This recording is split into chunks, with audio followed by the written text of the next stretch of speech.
Picture चालू करो बे। सुधांशु जी, सबसे पहले आपसे, और वो आरोप जो मल्लिकार्जुन खड़गे भारतीय जनता पार्टी पर लगा रहे हैं, वो सीधे तौर पर कह रहे हैं कि एक ही बात को दोहरा दोहरा कर कब तक हुकूमत करेंगे आप लोग? देखिए, पहली बात तो बात दोहराने की नहीं है, तो फिर कांग्रेस क्यों कहती है हम अंग्रेजों से लड़ाई लड़े थे? 75 साल पुरानी बात वो याद दिलाते हैं ना। हम बता रहे हैं वो सामान्य बात नहीं थी, पर मैं उसके बाद की भी बातें बताऊंगा दो बिंदुओं में। इमरजेंसी कैसे लगी थी कि भारत की एकमात्र प्रधानमंत्री थी इंदिरा गांधी जी, जिनके चुनाव को हाई कोर्ट ने अवैध घोषित कर दिया और उनके द्वारा किसी भी पद पर रहने को अयोग्य घोषित कर दिया गया था। तब इमरजेंसी लगाई गई, वो भी कैसे? भूतलक्षी प्रभाव से, यानी रेट्रोस्पेक्टिव इफेक्ट से, कि कोर्ट कुछ भी नहीं कर सकता। और सिर्फ विपक्ष को जेल में नहीं डाला गया था, भारत के सभी लोगों के मूल अधिकार समाप्त कर दिए गए थे। पुलिस आपको जेल में डाल सकती थी और आप कोर्ट में भी नहीं जा सकते थे। अगर आप कहीं बस अड्डे पे खड़े होकर भी पब्लिक है सिर्फ इतना कह दे कि इंदिरा गांधी की सरकार हटानी है, तो DIR, defence of India rule के तहत आप परमानेंट अंदर चले जाएंगे। भाई कुछ ज्यादा नहीं हो गया ये? और बड़ा फेमस वाकया है कि जज ने कहा कि अगर इस ढंग से पुलिस गिरफ्तार करेगी तो क्या आप कुछ भी नहीं कर सकते? तो गवर्नमेंट के वकील ने कहा कि योर ऑनर, अगर उसको गोली भी मार दे तो आप सिर्फ देखते रह सकते हैं। कमिटेड जुडिशरी की बात हुई, इंडिया इंदिरा की बात, छोटी बात नहीं थी, देश से ऊपर नेता हो गया।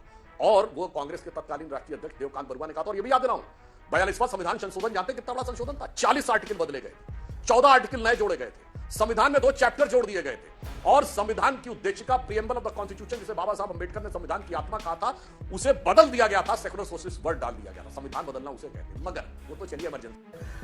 अरे साला तुम लोग पागल है क्या? खड़गे जी को मैं याद दिलाना चाहता हूं, राजीव गांधी के जमाने में शाहबानो केस क्या था कि सर्वोच्च न्यायालय का निर्णय यदि शरिया के खिलाफ लगा तो सर्वोच्च न्यायालय के निर्णय को रौंद कर शरिया को संविधान का हिस्सा बना दिया गया, संविधान से ऊपर कर दिया गया। यह संविधान को कुचलना थोड़ी था, यह तो सेकुलर संगीत था। पर्सनालिटी के हिसाब से कुछ ज्यादा नहीं बोल रहा। अब आप आइए, नरसिम्हा राव के समय में वक्फ बोर्ड एक्ट क्या था? किसी की जमीन पे कोई क्लेम कर दे, वो कोर्ट नहीं जा सकता। अगर किसी संपत्ति के ऊपर क्लेम कर दिया जाए, वक्फ बोर्ड कह दे ये हमारी है, तो आप कोर्ट नहीं जा सकते। ये संविधान को बदलना नहीं था। और आप आइए उसके बाद मनमोहन सिंह की सरकार, देश की सर्वोच्च एग्जीक्यूटिव बॉडी क्या है? Union cabinet. यूनियन कैबिनेट के ऊपर नेशनल एडवाइजरी काउंसिल बनाना संविधान को बदलना नहीं था क्या? और मैं पूछना चाहता हूं, NAC के चेयरमैन के रूप में सोनिया गांधी जी को इस्तीफा देना पड़ा था ऑफिस ऑफ प्रॉफिट के मुद्दे पे। जब कोर्ट का जजमेंट आया था, इन लोगों ने पहले जया बच्चन जी को हटाया और उसके बाद ऑफिस ऑफ प्रॉफिट पर मुद्दा लगा और NAC चेयरमैन रहते हुए, कैबिनेट से ऊपर रहते हुए उनको इस्तीफा देना पड़ा और दोबारा इलेक्ट होकर आना पड़ा और तब वो पद छोड़ना पड़ा। और संविधान की सबसे ऊंची जो यूनियन कैबिनेट है, उसके जजमेंट को, उसके निर्णय को ऐसे चिन्ने चिन्ने उड़ा के फाड़ के फेंक देना, ये संविधान का उल्लंघन थोड़ी था। ये क्या बात करता है यार? और प्राइम मिनिस्टर की फोटो छोटी और NAC की चेयरमैन की फोटो बड़ी, विदेशी हेड ऑफ द स्टेट से NAC चेयरमैन सोनिया जी पहले मिलती थी और पीछे ऐसे खड़े रहते थे। ये संविधान को बदलना थोड़ी था। तो खड़गे जी को याद आना चाहिए, हर मुकाम पे उनकी सरकार ने संविधान को रौंदा है, इमरजेंसी से लेके 2014 की नेशनल एडवाइजरी काउंसिल बनाई। तो रुको जरा, सब्र करो। अभय दुबे जी, ये सारे आरोप आपके सामने लगा रहे हैं सुधांशु जी, और सीधे तौर पर ये बात कि ये तुलना कहां से हो गई कि मतलब कम से कम डिक्लेयर्ड इमरजेंसी थी, अनडिक्लेयर्ड इमरजेंसी से बेहतर है। ये भी जरा समझा दें। श्वेता जी कहते हैं ना, थोथा चना बाजे घना, अज्जल गगरी छलकर जाए। क्या बात है? बहुमत से दूर बैसाखियों की सरकार का व्यवहार ऐसा ही होता है जैसा भारतीय जनता पार्टी के मेरे विद्वान साथी प्रवक्ता सुधांशु जी ने व्यक्त किया। क्यों कहा मल्लिकार्जुन खड़गे जी ने? क्योंकि उस समय अधिसूचना जारी करके हमने इमरजेंसी की घोषणा की थी।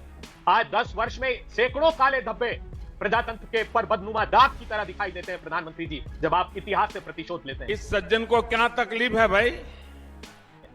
मैं इतिहास से प्रतिशोध नहीं लेना चाहता, लेकिन 2 लाइन में जरूर व्यक्त करूंगा। इमरजेंसी किसी भी तरह की हो, घोषित या अघोषित, उसको सही नहीं ठहराया जा सकता। मगर क्या थी परिस्थितियां इमरजेंसी की कि भारतीय जनता पार्टी जो जब जनसंघ कही जाती थी, कुछ राजनीतिक दलों के साथ मिलकर जो प्रीवी पर्स का कानून इंदिरा गांधी जी ने समाप्त किया था, उसके खिलाफ खड़े हो गए थे। अर्थात जो राजे महाराजे थे, उनको भारत की जनता की जेब से जो पैसा प्रतिमाह देना पड़ता था, इंदिरा जी ने कहा कि वो नहीं दिया जाएगा। ये गड़बड़ है बाबा। जब बैंकों का राष्ट्रीयकरण करना था, 14 बैंकों का नेशनलाइजेशन किया, तब भी ये कैपिटलिस्ट, तब भी ये पूंजीवादी एक साथ हो गए थे जनसंघ के साथ और इंदिरा गांधी की सरकार को अस्थिर करना चाहते थे। सर्वोच्च अदालत के फैसले को पढ़िएगा, सुधांशु त्रिवेदी जी, हाई कोर्ट के इलाहाबाद के फैसले को पढ़िएगा। जब इंदिरा गांधी जी को हटाया तो 14 आरोप में से सिर्फ 2 सही पाए गए थे। अरे बाप रे, ये तो धोती खोल रहा है। क्या थे 2 आरोप? कि प्रधानमंत्री इंदिरा गांधी ने अपने संसदीय क्षेत्र में अपने चुनाव में एक स्टेज था जो थोड़ा ऊंचा बनवाया, जिसमें राज्य सरकार की मदद ली, और एक कर्मचारी था जिसने आवेदन दे दिया था अपने इस्तीफे का, जो स्वीकार नहीं हुआ था, 7 दिन बाद स्वीकार। ये सिर्फ 2 छोटे आरोप थे, लेकिन मैं फिर भी उसको जस्टिफाई नहीं करना चाहता। आज की इमरजेंसी क्या है प्रधानमंत्री जी? आज जब आपने प्रोटेम स्पीकर अपॉइंट किया तो के सुरेश, एक दलित आदमी जो 8 बार से सांसद है, उसके अधिकार को मारकर आपने एक गैर दलित आदमी को जो उससे जूनियर है, 7 बार का सांसद है, उसको प्रोटेम स्पीकर बना दिया। हमारे यहाँ ऐसा ही होता है। आपने सत्ता कर में आते ही एक के बाद एक 3 अध्यादेश लेकर आए किसानों की जमीन हड़पने के, जबकि सारे लोगों ने सामूहिक निर्णय लिया था, कांग्रेस पार्टी, भारतीय जनता पार्टी, सबने कांग्रेस की सरकार में कि हम जमीन का हक किसानों को देंगे। इसको कहते हैं अघोषित इमरजेंसी। प्रधानमंत्री जी, इसी जून के माह में आपने किसानों को 150 रुपए के बोनस को बंद कर दिया प्रधानमंत्री जी, और यह आदेश जारी कर दिया कि जो राज्य की सरकार है किसानों से बोनस देगी उनसे समर्थन मूल्य पर हम अनाज खरीदना बंद कर देंगे। कृषि के क्रूर काले कानून एक के बाद एक लेकर आए किसानों के खिलाफ। जो विदेशों में बैठे हुए लोग हैं उनके इशारों पर प्रधानमंत्री जी, ये है बदनुमा धाग जिसको अघोषित इमरजेंसी कहते हैं प्रधानमंत्री जी। आपने 25% भी नहीं रहने दिया जो पार्लियामेंट्री स्टैंडिंग कमेटी को बिल जाते थे, जो कांग्रेस पार्टी के समय 75% था। जो स्टेक होल्डर का कंसल्टेशन था, अर्थात कोई कानून बनता था तो देश की जनता को देखने के लिए डाले जाते थे, वो 70% से घटाकर 11% कर दिया। अध्यादेश का राज स्थापित कर दिया। हर साल 11 अध्यादेश लाए जाने लगे। ईडी सीबीआई के डायरेक्टर के कार्यकाल को बढ़ाने के लिए सर्वोच्च अदालत ने तक आप पर इस बात पर आपत्ति दर्ज की, जो आप सदन में आने के आहूत होने के 8 दिन पहले प्रधानमंत्री जी लेकर आए। यही नहीं, अभी और सुनिए। आपने नोटबंदी का काला कानून जब इस देश पर थोप दिया प्रधानमंत्री जी, जब समाज के अंतिम पंक्ति में खड़े हुए लोग और किसानों की दुर्दशा के लिए जिम्मेदार था, वो बदनुमा और काला दाग था प्रधानमंत्री जी। आपने सदन चलने नहीं दिया। चीन की घुसपैठ पर देश बात करना चाहता था, बेरोजगारी पर देश बात करना चाहता था, मणिपुर की हिंसा पर देश बात करना चाहता था। आपने 149 सांसदों को निलंबित करके सीआरपीसी, आईपीसी और एविडेंस एक्ट का काला कानून, जो कि अंग्रेजी सरकार से भी बदतर है, उसको सदन में पास कर दिया प्रधानमंत्री जी। घोषित इमरजेंसी का बदनुमा दाग है जो हिंदुस्तान उस दंश को झेलने के लिए मजबूर है प्रधानमंत्री जी। एक के बाद एक भर्ती परीक्षाओं के घोटाले। गुजरात में 2014 से एक भी भर्ती परीक्षा ऐसी नहीं हुई जिसमें स्कैम ना हुआ हो। उत्तर प्रदेश में 10, हरियाणा में 28 और अभी नीट की भर्ती परीक्षा पेपर लीक होने के बावजूद अगर हमारे देश का शिक्षा मंत्री ये कह दे कि कोई पर्चा लीक नहीं हुआ है तो ये अघोषित इमरजेंसी के संकेत है प्रधानमंत्री जी, जो हम बर्दाश्त नहीं करेंगे। ये बड़ी अच्छी बात कही आप। राहुल गांधी जी ने खड़गे साहब ने संविधान की टोपी हाथ में लेकर संविधान की पुस्तक अपने मस्तक पर लगाकर इस बात का संकल्प लिया है प्रधानमंत्री जी की अब जो 10 साल सहा है वो हम नहीं सहेंगे। हम सदन के अंदर और सदन के बाहर मुखरता से इस बात की आवाज उठाएंगे कि जो अघोषित आपातकाल है उसको ये देश सहन करने वाला नहीं है। ये देश की जनता का जनादेश है। अब बनवाने नहीं जनवाने निर्णय आपको लेने होंगे। ये प्रतिपक्ष, समूचा प्रतिपक्ष मिलकर तय करेगा। अब इतिहास से प्रतिशोध ना आपको लेने देंगे ना मीडिया को लेने देंगे। आप इतिहास की बात करेंगे, हम वर्तमान में जो आपने दंश दिए उस पर सवाल खड़ा करेंगे प्रधानमंत्री। बिहार से उठी थी आवाज जयप्रकाश नारायण के सानिध्य में कितने ऐसे युवा नेता रहे जो वाकई आज जिनकी मिसालें दी जाती हैं। उसी में नेताजी भी शामिल थे, अनुराग भदौरिया जी। लगभग 19 महीने तक जेल में वो इमरजेंसी के दौरान रहे थे। आज जब ये चर्चा घोषित अघोषित की चल निकली है तो आज आप उस दौर को, आपकी पार्टी उस दौर को भूल जाना चाहती है। संविधान और साथ में जो अघोषित आपातकाल की चर्चा जो आपकी सहयोगी पार्टी इस समय कर रही है, आप भी उसी के साथ जाना चाहेंगे पुराने दौर को भूलकर? देखिए, समाजवादी लोग हमेशा से राष्ट्र की बात करते हैं। जब यहाँ पे 1975 की बात करेंगे तब भी समाजवादी पार्टी लोग संविधान बचाने की लड़ाई लड़ रहे थे। आज भी समाजवादी लोग संविधान बचाने की लड़ाई लड़ रहे हैं। और भारतीय जनता पार्टी चूंकि उस 1975-1977 के एरा में इसलिए जाना चाहती है कि 2014 से 2024 का जो इनका आपातकाल जिसको बोलते हैं ना, जिन्होंने परेशान किया लोगों को, उसको भुला देना चाहते हैं। ये हम लोग को घुमा रहे हैं, समय खराब कर रहे हैं, आपका भी, हमारा भी, जनता का भी। आपने 2014 में तो वादा किया था हम आएंगे, किसान की इनकम दूनी हो जाएगी, उसके बारे में क्यों नहीं बोलते? आप तो आए थे, कहते रुपया पतला हो रहा है, मोटा करने आए। आप काला धन वापस लेने आए थे। आपने कहा था यहाँ महंगाई खत्म हो जाएगी, यहाँ पर्चा लीक जो होती थी वो सब बंद हो जाएगा, महिलाओं पर अत्याचार बंद हो जाएगा, हर व्यक्ति यहाँ खुशहाल होगा। तो आपने क्या किया? आपने तो उसमें से कोई काम तो किया नहीं। आप उसको छुपाने के लिए पर्दा डालने के तरह तरह की बातें करते हैं। अन्याय आपने जरूर किया है। जितना अन्याय आपकी सरकार ने 2014 से 2024 तक किया, इतना बड़ा अन्याय देश ने कभी नहीं देखा। और अंग्रेजों की बात मत कीजिए, अंग्रेजों से आपका कोई लेना देना नहीं है। आपने तो देश के लिए लड़ाई लड़ी नहीं है, तो आप क्यों बातें करते हो? छोड़िए ना, गजब बेइज्जती है। आप कमाल के लोग हो। आप अपनों को ही परेशान करते हो, अपनों से ही लड़ते हो। अरे अंग्रेजों से तो लड़े नहीं, अपने हिंदुस्तानियों को ही परेशान करते हो, उनको ही जेल में डालते हो, उन पे एफआईआर करते हो, उन्हीं को तंग करते हो, उन्हीं को एजेंसीज भेजते हो। कमाल के भाई आदमी है, कमाल कर दिया आपने तो भाई। अपने हिंदुस्तानी को परेशान करने की कसम खा रखी है। अब आपने हाथरस की बेटी के साथ अन्याय हुआ, चुप हो गए। जिस तरह से पहलवान बेटी के साथ अन्याय हुआ, चुप हो गए। मणिपुर में बेटियों के साथ अन्याय हुआ, चुप हो गए। अपनी बेटियां थी ना, वहां तो आप बोलोगे नहीं। अपनों पे अत्याचार करने में आप माहिर हो, इसलिए हम आपके लिए आपके बारे में कुछ कहना नहीं चाहते, बस 2 शब्द जरूर बोलेंगे। बीजेपी को तो जाना है, जाके नहीं आना है। अन्याय है 2 पल का, न्याय को आना है। बुराइयां रह जाती कहानी है। बीजेपी और कुछ भी नहीं, जुमले झूठ की कहानी है। खत्म। Bye bye, tata, good bye, गया। इनको जुमला झूठ करना है। सोचिए, आप जो इन्होंने 5 साल जनता बाद साथ के जो लिए वादा किए थे, उसमें 5 साल कौन सी बाद बात के लिए की? लिखा है आपने या बात 27 के प्रचार में इस्तेमाल होगा?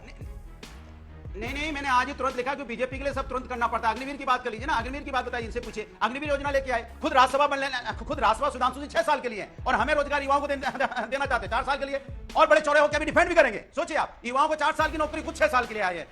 ये भगवान क्या जुल्म है। कोविड काल में क्या किया आपने? कोविड काल में आप ऑक्सीजन तक नहीं दे पाए। कितने हमारे लोगों की मौतें होगी, बिना ऑक्सीजन तड़प के मर गए। आप उसके बारे में नहीं बोलोगे। लॉकडाउन आपने इस देश में लेके आए, यहाँ बसें खड़ी रही, ट्रेनें खड़ी रही, जहाज खड़े रहे, लेकिन क्या हुआ? लोग पैदल चल चल के मर गए। ये वो सरकार है जो सिर्फ तकलीफ देती है। ये सारा दिन सोचती है कौन सी तकलीफ दूं, क्या तकलीफ दूं जनता को, जैसे तकलीफ हो। ये तकलीफ देने की बात सोचते हैं हमेशा, जनता की भले की बात क्यों नहीं सोचते? क्यों आप 1970 में चले जाते हो? क्यों 1980 में जाते हो? क्यों आप 1920 में जाते हो, 30 में जाते हो, 1700 में चले जाओगे? अरे भैया 2014 से 2024 तक जो जनता के साथ आपने बात, आप इधर कहोगे हमने 5 ट्रिलियन इकोनॉमी कर दी। कब कर दी भैया? 5 किलो चावल 5 किलो आटा में आपने लोगों को लाइन में यहाँ पे लगा रखा है। ये 5 ट्रिलियन इकोनॉमी की निशानी है क्या? Once more!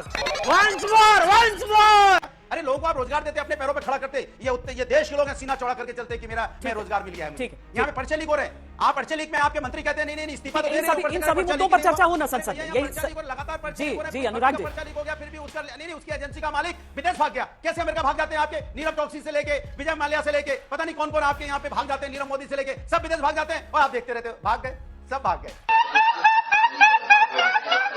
सुधांशु जी, तमाम बातें अभय दुबे की तरफ से भी की गई थी, आप जवाब देना चाह रहे थे उसका, लेकिन उसके साथ ही कि बार बार यही आरोप लगाया जा रहा है आप पर कि आप लोग अपने दौर की नाकामियों को छुपाने के लिए 70 साल पीछे ले जाते हैं सारी बातों को।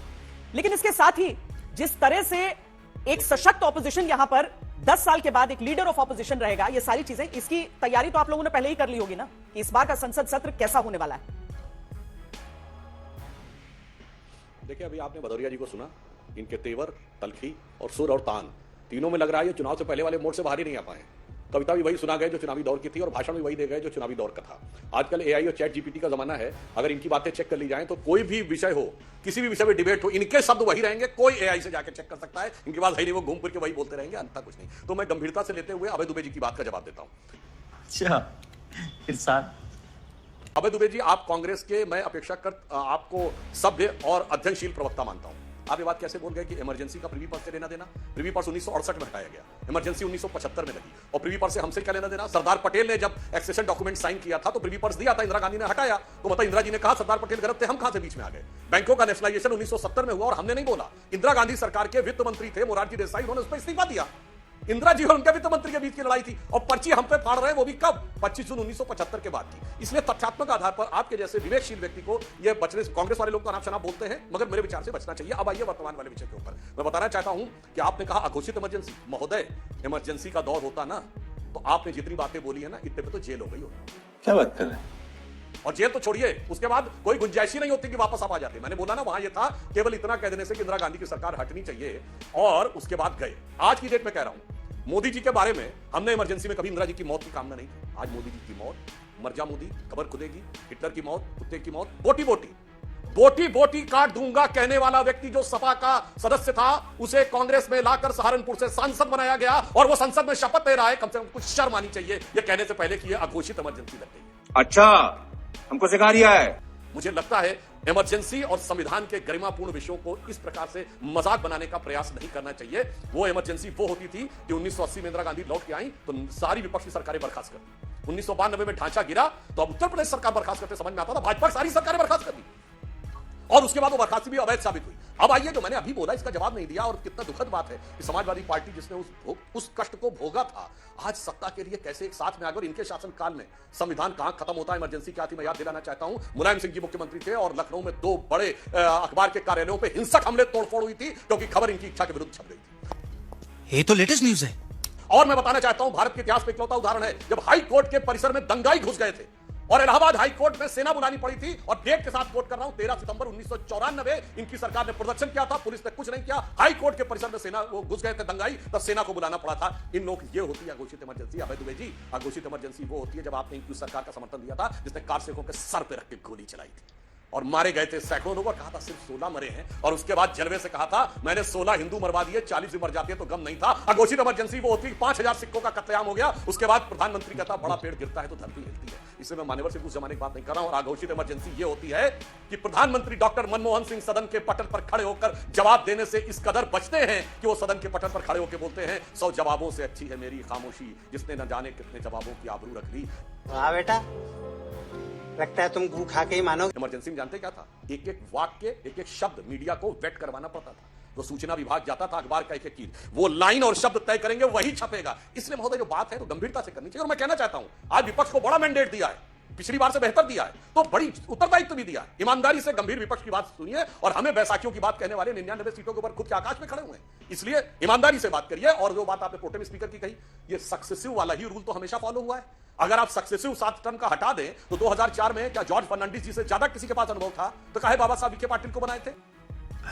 गजब टू विवाद आदमी।